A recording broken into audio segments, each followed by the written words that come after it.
Bitwise prognozē to, ka bitcoins līdz gada beigām varētu sasniegt 200 000. Ukraina gatavojās izveidot bitcoin nacionālo rezervi. Trumps šodien teica to, ka Indija piedāvājot nulles tarifu ASV precēm. Šodien vēl pēdējā diena Tanja Maki iegādai ar īpašo atlaidi. Promokods Kripto numur 1. Vairāk informācijas Telegram kanālā. Spīkers Maiks Džonsons atbalsta aizliegumu kongresa locekļiem tirgoties ar akcijām.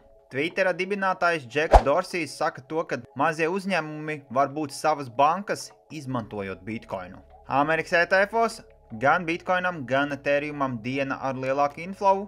Bitcoinam tie bija 300 miljoni, Ethereumam 63 miljoni. Viss par un ap kripto mūsu Telegram kanālā vai arī skaties mūsu mājaslapā. Tiekamies Kripto numur 1.